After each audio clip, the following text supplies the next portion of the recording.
Last night, the interview, the national interview with President Barack Obama, it went well.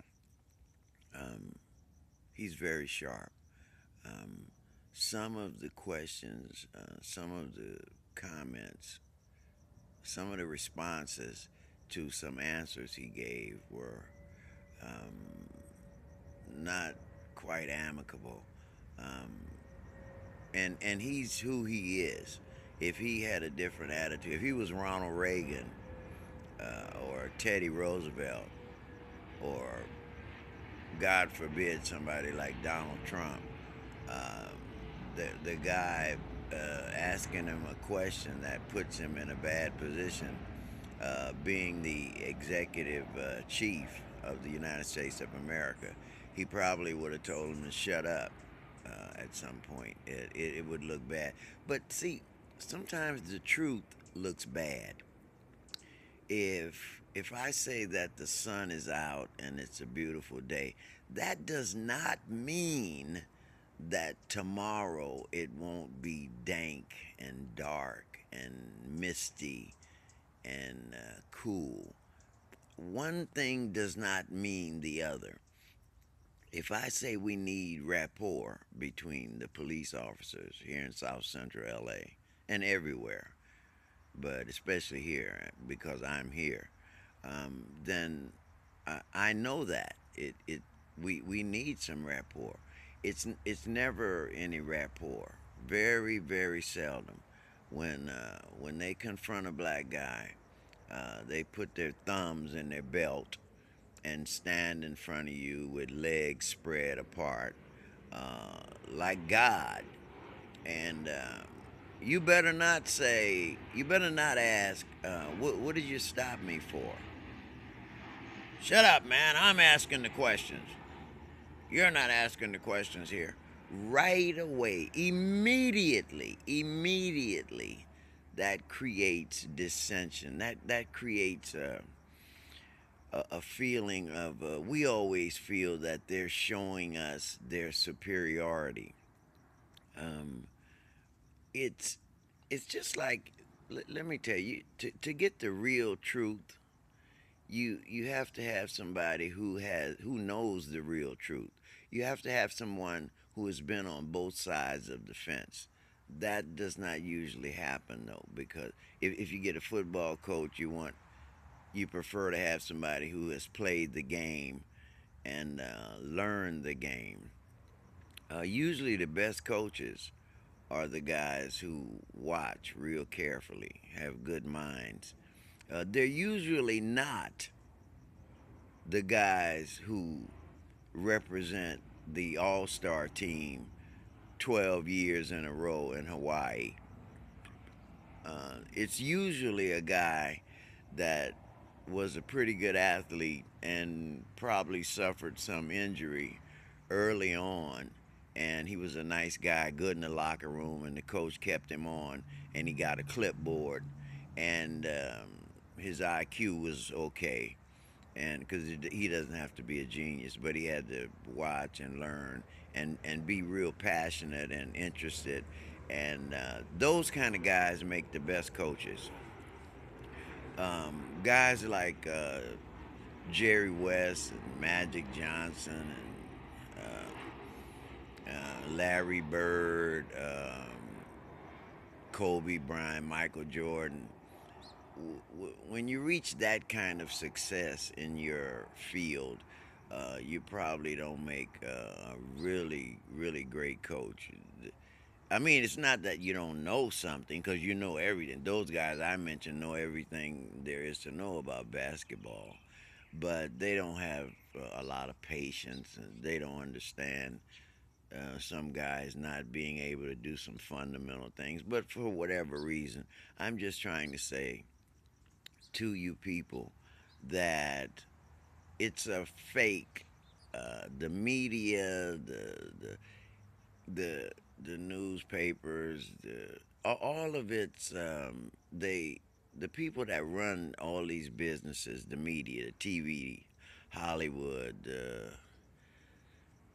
they get some black people in Hollywood, and they want them to be movie stars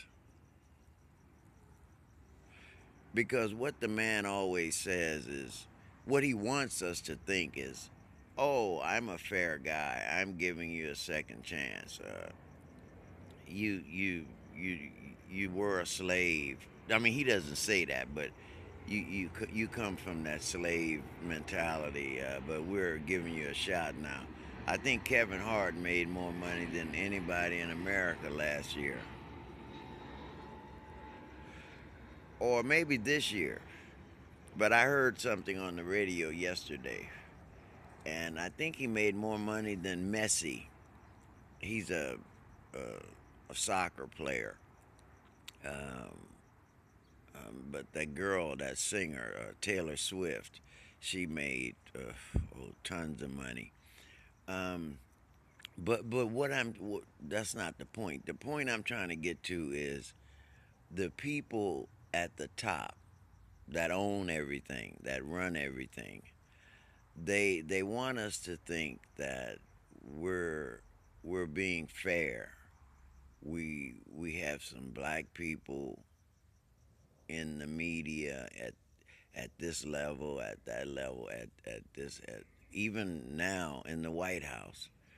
Um, but a guy is not gonna be, a minority is not gonna be in charge of something, of anything, if he tells the complete truth.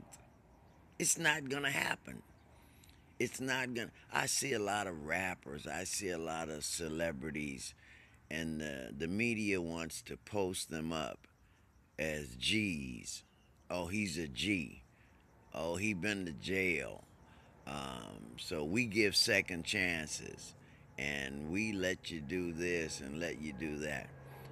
See, I'm in a very awkward position because I've been on both sides of the fence, and my IQ is probably better than average. Um, but I've been on the other side of the fence as a criminal, as an arrested, convicted criminal. But I remember what things happened. There's no way that you can get a better story, a better viewpoint from some transaction or something that happened than about interactions between criminals and policemen, or black men and policemen, and I have some different blood, different DNA, but I'm considered black, so that's that. But you need to have someone from both sides to, and then you make, you, like old folks say, you take everything with a grain of salt.